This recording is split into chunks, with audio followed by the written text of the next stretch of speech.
जय हिंद दोस्तों। आज हम लोग देखेंगे व्यंजन वर्ण क्या होता है या व्यंजन वर्ण किसे कहते हैं, ठीक है।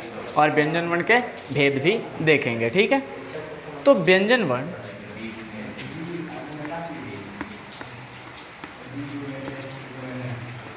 व्यंजन का मतलब क्या होता है? व्यंजन का मतलब होता है मिश्रित या मिला हुआ, मिश्रित या मिला हुआ, ठीक है।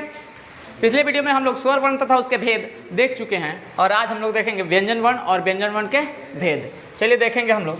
जो व्यंजन वर्ण होता है ना, ये लंगड़ा होता है। व्यंजन वर्ण क्या होता है? लंगड़ा होता है। इसका बैसाखी का काम कौन करता है? स्वर वर्ण। बिना स्वर्ण के सहायता के ये नहीं चल सकता है, ये लंगड़ा होता है। तो जरा सा देखेंगे हम लोग। जिस वर्ण के उच्चारण में जिस वर्ण के उच्चारण में स्वर वर्ण की सहायता ली जाए, स्वर वर्ण की सहायता ली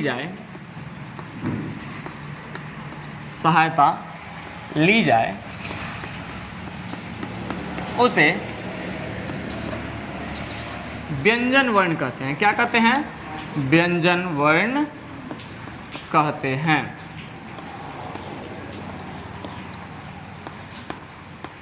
व्यंजन वर्ण को बोलने में या व्यंजन वर्ण को उच्चारित करने में किसकी सहायता ली जाती है?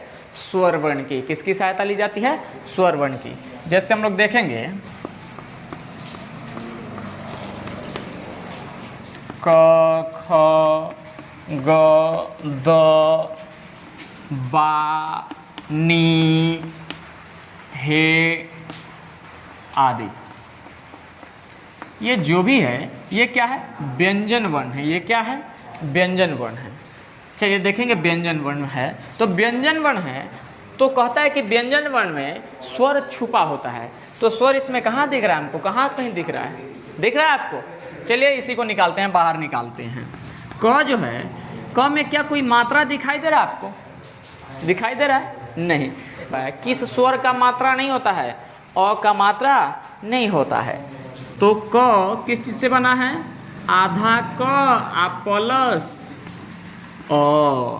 तो देखिए तो स्वर निकल गया कि नहीं निकल गया? यदि क को हम लोग उच्चारित करते हैं, क अगर देर तक उच्चारित करते हैं तो हमें क्या मिल रहा है अंत में? हम किस चीज़ का उच्चारण कर रहे हैं? हम क का उच्चारण कर रहे हैं, लेकिन हमें लगता है कि हम क्या चीज़ का उच्चारण कर रहे हैं? अ का। तो जब क बोलते हैं तो उसमें क्या छुपा हुआ है? अ छुपा हुआ है। उसी तरह से ख में क्या छुपा हुआ है? अ। कोई मात्रा दिख रहा है? नहीं। देखेंगे बा में किसका मात्रा दिखाई दे रहा है? किसका मात्रा है? हमने आपको स्वर वर्ण पढ़ाया था, उसमें मात्रा पढ़ाया था। किसका मात्रा है?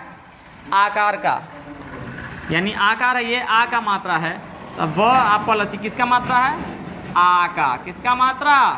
आ का। तो इसमें कौन सा स्वर छुपा हुआ है? आ। यहाँ देखिए नी है, तो देखिए ये इसमें किसकी मात्रा लगी हुई है? बड़ी की आधा न आ प्लस, ये किसकी मात्रा है?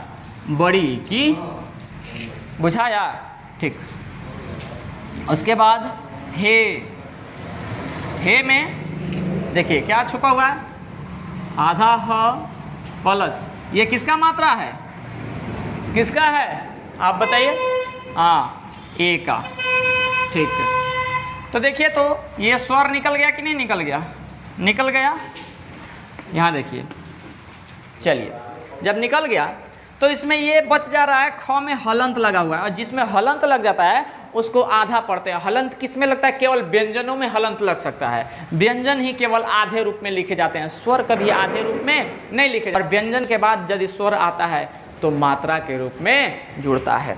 तो यहाँ देखिए आधा बच गया, आधा बचा है, तो इसे हम लोग कहते हैं शुद्ध व्यंजन। यहाँ से क्या निकल चुका है? स्वर वर्ण निकल चुका है, तो इसे हम लोग क्या कहते हैं? शुद्ध व्यंजन कहते हैं। क्या कहते हैं? जब में से स्वर निकल जाए तो जो बचता है वो क्या कहलाता है? शुद्ध व्यंजन कहलाता है। ठीक है, चलिए आगे देखेंगे। व्यंजन वर्ण 3 प्रकार के होते हैं। पहला होता है स्पर्श व्यंजन, दूसरा होता है अंतः अस्थ व्यंजन, अंतः अस्थ व्यंजन। और तीसरा होता है ऊष्म व्यंजन। क्या होता है? ऊष्म व्यंजन। चलिए, स्पर्श व्यंजन पहला है, स्पर्श व्यंजन।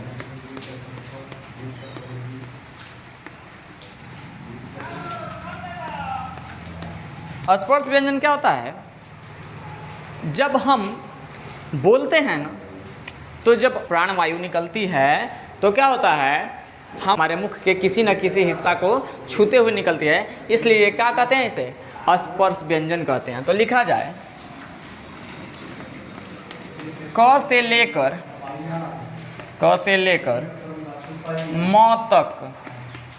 म तक के सभी अक्षरों को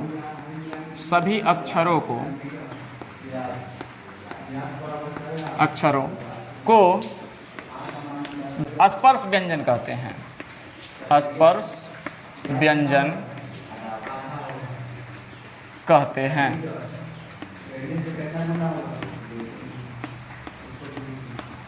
जैसे में देखेंगे,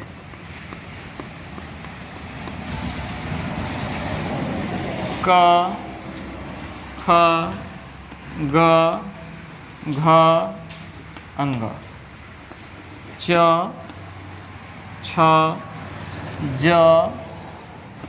झ, ञ, ट, ठ, ड, ढ, अड़, त, थ, द, ध, न, प, फ, ब, भ, म। चलिए, ये जो वर्ण है, जो ये वाला वर्ग है, ये वाला किस चीज़ से चालू हो रहा है? इस परिवार का मुखिया कौन है? क से चालू हो रहा है। तो जब ये क से चालू हो रहा है ना, तो ये कहलाएगा क वर्ग। कौन सा वर्ग कहलाएगा? क वर्ग। कौन सा वर्ग कहलाएगा ये? जब क से चालू हो रहा है तो क वर्ग। ये किस से चालू हो रहा है? ये वाला च, छ, ज, झ, ञ किससे चालू हो रहा है? च से। तो कौन सा वर्ग कहलाएगा ये? च वर्ग। कौन सा वर्ग कहलाएगा? च वर्ग कहलाता है। क्या कहलाता है? च वर्ग। ये किससे चालू हो रहा है? ट, ठ, ड, ढ, अड़। किससे चालू हो रहा है? ट से। तो ये क्या कहलाएगा? ट वर्ग। क्या कहलाएगा? ट वर्ग। त, थ, द, किससे चालू हो रहा है? त से। तो ये क्या कहलाएगा? त वर्ग। प, फ, ब किससे चालू हो रहा है? प से। तो क्या कहलाएगा? प वर्ग। ठीक है। कोई पूछ देता है कि त वर्ग का तृतीय वर्ण कौन है? त वर्ग का तृतीय वर्ण। तो त वर्ग कहाँ है? यहाँ है। तृतीय मतलब क्या होता है? तीसरा। त वर्ग का तृतीय अक्षर कौन है? द। क वर्ग का पंचम अक्षर, क वर्ग का पंचम अक्षर, क वर्ग यही ना है, तो इसका पांचवा अक्षर। पंचम माने क्या था? पांचवा। प वर्ग का चतुर्थ वर्ण बताएं। प वर्ग का चतुर्थ वर्ण। तो प वर्ग कहाँ है? यहाँ है। इसका चतुर्थ चौथा अक्षर ये है। ठीक है, कोई दिक्कत? चलिए मिटा दिया जाए। चलिए,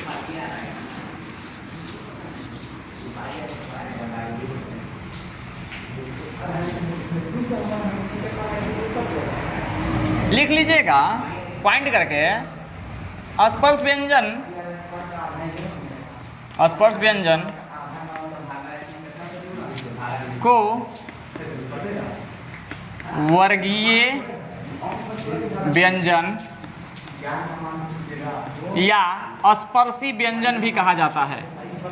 स्पर्शी व्यंजन भी कहा जाता है।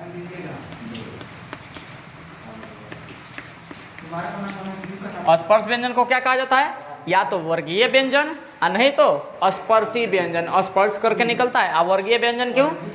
क्योंकि जो हमारा क ख ग है 5 वर्गों में बट गया है। क वर्ग, च वर्ग, ट वर्ग, त वर्ग और प वर्ग। ठीक है। चलिए एक और पॉइंट बना के लिखिएगा। इसकी संख्या 25 है। इसकी संख्या कितनी है? 25। क ख ग 5 गो, कवर्ग 5, चवर्ग 5, टवर्ग 5, तवर्ग 5 और पवर्ग 5, तब 5 बचे 25। इसकी संख्या 25 है। ठीक है, चलिए आगे हम लोग देखेंगे अंतःस्थ व्यंजन। आगे हम लोग कौन सा देखेंगे? अंतःस्थ व्यंजन। दूसरा अंतःस्थ व्यंजन।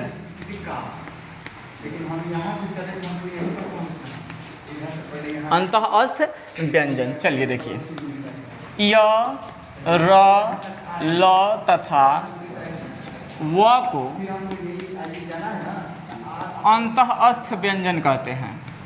अंतःस्थ व्यंजन कहते हैं। जैसे में कौन हो जाएगा? यही चारों, य, र, ल, व, य, र, ल, व इत्यादि। ठीक है, चलिए इसकी संख्या कितनी है? देखिए इसकी संख्या 4 है। क्या है? 4, 1 2 3 4। ठीक है, चलिए अब आगे हम लोग देखेंगे ऊष्म व्यंजन। क्या देखेंगे? ऊष्म व्यंजन। तीसरा है हम लोगों का ऊष्म व्यंजन। देखिए ऊष्म का मतलब क्या होता है? गर्म। ऊष्म का मतलब क्या होता है? गर्म। जब हम इन वर्णों को बोलते हैं ना तो हमारे मुंह में गर्मी होती है, यानी घर्षण होती है, और घर्षण के कारण ऊष्मा उत्पन्न होती है। ऊष्मा का मतलब गर्मी। ठीक है, चलिए तलावेश, मूर्धन्यश, दंश तथा ह को ऊष्म व्यंजन कहते हैं। क्या कहते हैं? ऊष्म व्यंजन कहते हैं।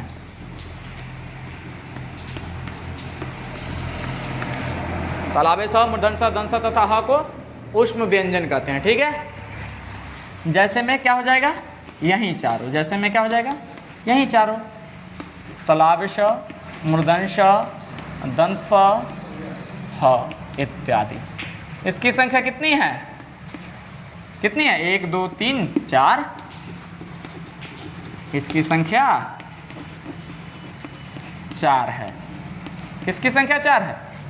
ऊष्म व्यंजन की। ठीक है, इसे हम लोग संघर्षी व्यंजन भी कहते हैं। किसको? ऊष्म व्यंजन को। ठीक है, या तो हम लोग बोल सकते हैं ऊष्मीय व्यंजन, और नहीं तो संघर्षीय व्यंजन। ठीक है, लिख लीजिएगा। इसे ऊष्मीय या संघर्षी व्यंजन भी कहा जाता है।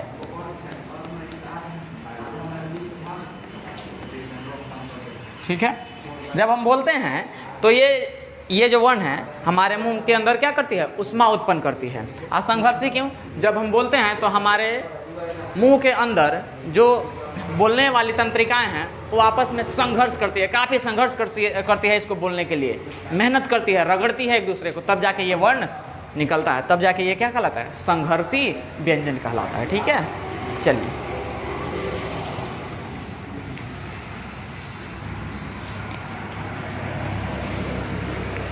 आगे हम लोग देखेंगे, स्टार बना के लिखिएगा, संयुक्त व्यंजन।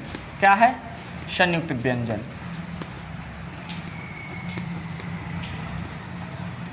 संयुक्त व्यंजन व्यंजन वर्ण का प्रकार नहीं है। संयुक्त व्यंजन जो है ना, व्यंजन वर्ण का प्रकार नहीं है। ठीक, चलिए संयुक्त का मतलब क्या होता है? जुड़ा हुआ। संयुक्त का मतलब क्या होता है? जुड़ा हुआ। संयुक्त व्यंजन यानी व्यंजन व्यंजन ही इसमें मिले रहते हैं, इसमें 2 व्यंजन वर्ण मिला रहता है। चलिए देखा जाए, छ, त्र श्र तथा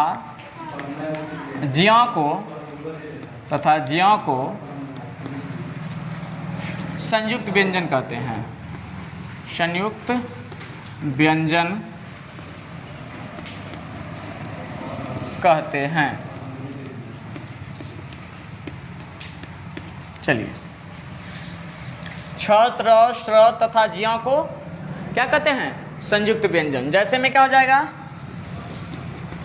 जैसे में यही चारों छ त्र श्र और क्या ज्यों इत्यादि। इसकी संख्या कितनी है? इसकी संख्या 4 है। पूछ दे कोई, संयुक्त व्यंजन की संख्या कितनी है? कितनी है? 4 है। ठीक। अब ये जो चारों है ना, इस चारों में कौन कौन व्यंजन मिलके, इन चारों वर्णों को कौन कौन से व्यंजन मिलके बनाए हैं ये देखेंगे। चलिए, क्या है? पहला छ, उसके बाद त्र, उसके बाद श्र, उसके बाद ज्यों। चलिए, छ किन किन वर्णों के मिलने से बनता है? देखिए, आधा क प्लस पूरा पेट कटवा सा। पेट कटवा सा कहने का मतलब मूर्धन्य स। ठीक, तो ये भी एक व्यंजन है और ये भी एक व्यंजन है। ठीक है। चलिए, त्र किस चीज़ से मिलता है, मिलके बनता है? आधा त पूरा र। देखिएगा, त्र ऐसे लिखा जाता है, ऐसे लिखा जाता है ना त्र, ऐसे। ये थोड़ा झुका होता है। ठीक, तो ये क्या है? यहाँ से त हो गया और ये क्या हो गया? र। ये र हो गया। ठीक है। त्र। श्र किस चीज़ से? यहाँ देखिए, आधा तालाबे से बना हुआ है, आधा तालाबे से बना हुआ है। यहाँ से आधा तालाबे से ऐसे बना हुआ है, लेकिन इसको दिखाया नहीं गया है। तो आधा तालाबे से प्लस पूरा र, तब जाके क्या बनता है? श्र बनता है।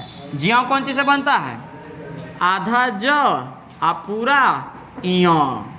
ये क्या बनता है? ज्यों कहलाता है। ज्यों क्या कहलाता है? ये ज्यों। ज्ञ नहीं, ज्ञ नहीं। अगर ज्ञ होता तो यहाँ तो ग होना चाहिए ना, लेकिन यहाँ पे क्या होता है? ज होता है। तो इसलिए इसका उच्चारण क्या होता है? ज्यों होता है, ज्ञ नहीं होता है। हम लोग बचपन से थोड़ी सी गलती कर गए हैं, जिसे हम लोगों को सुधारने की जरूरत है। ठीक है। चलिए,